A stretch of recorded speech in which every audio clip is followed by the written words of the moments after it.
আমাদের আজকের ধর্মসভার দ্বিতীয় পর্বের অনুষ্ঠান স্মারক বক্তৃতা শুরু হচ্ছে।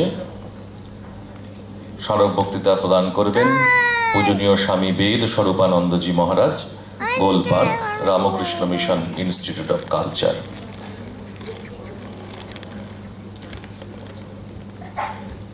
আমি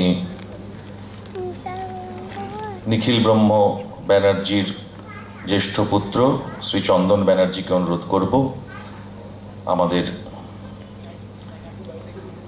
চড়ইবেদির পক্ষ থেকে মহারাজকে শ্রদ্ধার্ঘ্য নিবেদন করবেন।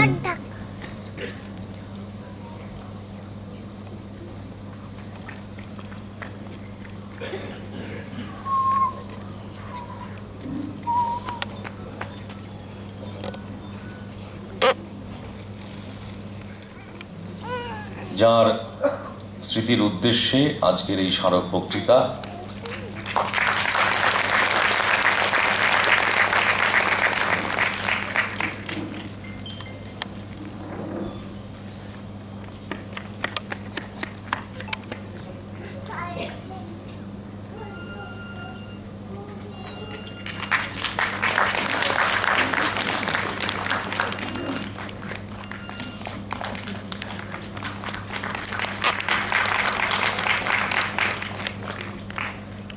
যার স্মৃতির উদ্দেশ্যে আজকের এই স্মারক বক্তৃতা, সেই সদা ভগবত আশ্রিত শ্রীরামকৃষ্ণ ভক্ত স্বর্গীয় নিখিল ব্রহ্ম ব্যানার্জি সম্পর্কে কয়েকটি কথা বলে খাগড়া চড়ইবেদির পক্ষ থেকে শ্রদ্ধা নিবেদন করবেন শ্রী প্রদীপ চট্টরাজ। ঠাকুর মা স্বামীজি স্বামী অখণ্ডানন্দ মহারাজকে আমার বহুলণ্ঠিত প্রণাম। পূজ্যপাদ স্বামী বেদ স্বরূপানন্দ মহারাজকে জানাই আমার প্রণাম এবং উপস্থিত সকল ভক্তি মণ্ডলী, সুধী মাতৃমণ্ডলী, তাদের যথাযথ সম্মান জানিয়ে আমি পাঠ করছি। পরম শ্রদ্ধেয় স্বর্গীয় নিখিল ব্রহ্ম বন্দ্যোপাধ্যায়ের সংক্ষিপ্ত জীবনীর উপর আলোকপাত করছি। অদ্য 19শে মে 2024, যাকে স্মরণ করে স্মারক বক্তৃতা, তিনি আমাদের পরম পূজনীয়, তাকে এক চিত্তে আমরা স্মরণ করছি। পূজনীয় স্বর্গীয় নিখিল ব্রহ্ম বন্দ্যোপাধ্যায় ছিলেন ধরণীধর বন্দ্যোপাধ্যায় ও স্বর্গীয়া হরিদাসী বন্দ্যোপাধ্যায়ের 4 সন্তানের মধ্যে সর্বকনিষ্ঠ। 1939 খ্রিস্টাব্দের জুন মাসের এক সোমবারে তিনি বহরমপুরেই জন্মগ্রহণ করেন।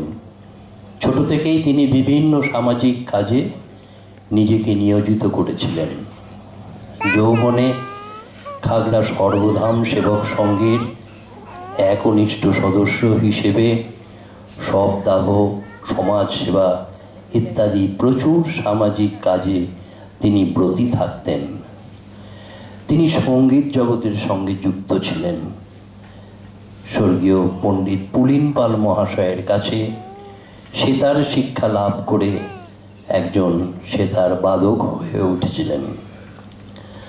পড়াশোনা শেষ করে কিছুদিনের মধ্যেই বহরমপুর পৌরসভায় চাকুরি করতে শুরু করেন। পাশাপাশি হোমিওপ্যাথি চিকিৎসক হিসেবে নিজেকে ধীরে ধীরে প্রতিষ্ঠিত করেন। বিবাহ সূত্রে আবদ্ধ হয়ে প্রকৃত সহধর্মিণী হিসেবে জীবনে পেয়েছিলেন শ্রীমতী গায়ত্রী বন্দ্যোপাধ্যায়কে। পূজ্যপাদ স্বামী বিজ্ঞানানন্দ মহারাজের মন্ত্র শিষ্য স্বর্গীয় ডাক্তার শিশির কুমার দত্ত মহাশয় নিখিল ব্রহ্ম বন্দ্যোপাধ্যায়কে হোমিওপ্যাথি চিকিৎসক হিসাবে গড়ে তুলেছিলেন। এই শিক্ষা লাভ করাকালীন ধীরে ধীরে স্বর্গীয় শিশির কুমার দত্ত মহাশয়ের কাছ থেকে ঠাকুর মা স্বামীজির ভাবধারায় উদ্বুদ্ধ হতে থাকেন তিনি। শিশির কুমার দত্তের খুব ইচ্ছে ছিল খাগড়া অঞ্চলে শ্রী শ্রী মা ঠাকুরকে কেন্দ্র করে একটি পাঠচক্র গড়ে উঠুক। এই কাজে নিখিল ব্রহ্ম মহাশয়কে ভাবতে বলেন। যোগাযোগ হয় সারগাছি রামকৃষ্ণ মিশনের পূজনীয় স্বামী অনাময়ানন্দজি ও স্বামী গোকুলানন্দজির সাথে। তাঁদের মাধ্যমেই যোগাযোগ বহরমপুর নিবাসী শ্রীযুক্তা কণা বন্দ্যোপাধ্যায়ের সাথে। শুরু হয় 1981 সালে শ্রী শ্রী সারদামণি পাঠচক্র। এই পাঠচক্র ছিল নিখিল ব্রহ্মের প্রাণ। গৌরাঙ্গতলায় অবস্থিত সারদামণি পাঠচক্রকে কেন্দ্র করে শ্রী সারদা মঠ ও রামকৃষ্ণ মঠ মিশনের প্রায় 60-65 জন বরেণ্য সাধু সন্ন্যাসিনীদের পদধূলি পড়েছে তাঁর গৃহে। তাঁর গৃহে প্রখ্যাত গায়ক শ্রী রামকুমার চট্টোপাধ্যায়, শ্রী বীরেন্দ্রকৃষ্ণ ভদ্র একাধিকবার রাত্রিবাস করেছেন অনুষ্ঠান করতে আসার সুবাদে। 1984 সালে যখন পাঠচক্র নিজস্ব ভূমিতে প্রতিষ্ঠিত হতে যাচ্ছে, তখন গৌরাঙ্গতলা অধিবাসীদের অনেক সাহায্য যেমন পেয়েছেন, তেমনি অনেক প্রতিকূলতারও সম্মুখীন হয়েছিলেন এবং ঠাকুর মার কৃপায় উদ্ধারও হয়েছিলেন।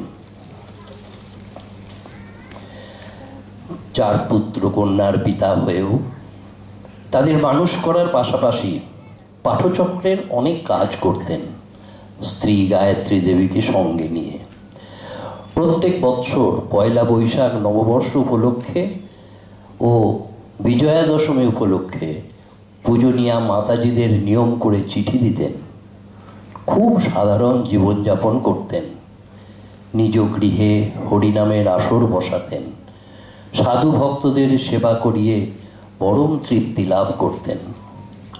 খুবই শক্ত সামর্থ্য শরীরের অধিকারী হয়েও দীর্ঘ শারীরিক ও মানসিক পরিশ্রমের ফলে 40 বৎসরের পর থেকেই শরীরে বিভিন্ন রোগের লক্ষণ দেখা দিতে থাকে। সমস্ত শারীরিক প্রতিকূলতাকে উপেক্ষা করে সুযোগ্যা কন্যাকে সুপাত্রে দান করা, 3 পুত্রের মহা ধুমধামে পৈতে দেওয়া ও সংসার প্রতিপালনে কোনো রকম অবহেলা না রাখা, এইগুলি নিষ্ঠাভাবে তিনি করে গেছেন। খুবই সৎভাবে জীবনযাপন করেছেন। বিভিন্ন তীর্থ ভ্রমণ করেছেন সস্ত্রীক।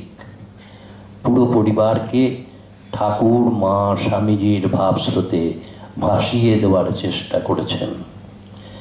শরীর আস্তে আস্তে খারাপের দিকে যায়। হার্টের সমস্যা ও অন্যান্য শারীরিক সমস্যা বৃদ্ধি পেতে থাকে। এত কিছুর পরেও নিয়মিত জপ ধ্যান করতেন। স্ত্রী সন্তানদের সেবায় নিজেকে সর্বদা নিয়োজিত রাখতে রাখতে অন্তিম দিনটি উপস্থিত হয়। 2003 সালের 21শে জুলাই রাত্রি 3টের সময় সকলের মায়া কাটিয়ে তিনি রামকৃষ্ণ লোকে গমন করেন। তিনি চলে গেলেও বর্তমানে তাঁর স্ত্রী গায়ত্রী দেবী পাঠচক্রের সম্পাদিকা, কন্যা মীনাক্ষী চক্রবর্তী, পুত্র যথাক্রমে চন্দন ব্যানার্জি, নন্দন ব্যানার্জি ও সুব্রত ব্যানার্জি প্রত্যেকেই ঠাকুর মা স্বামীজিকে কেন্দ্র করেই জীবনে এগিয়ে চলেছেন। স্বর্গীয় নিখিল ব্রহ্ম বন্দ্যোপাধ্যায়ের দেখানো পথে তাঁর পরিবারের সকলেই ভগবত আনন্দে থাকুন। খাগড়াছড়াইবেতির পক্ষ থেকে এই প্রার্থনা। আর শ্রী শ্রী ঠাকুর ও শ্রী মায়ের সন্তান স্বর্গীয় নিখিল ব্রহ্ম বন্দ্যোপাধ্যায় ঠাকুর মার চরণতলে আশ্রয় লাভ করে চির আনন্দে থাকুন। হরি ওম তৎসৎ।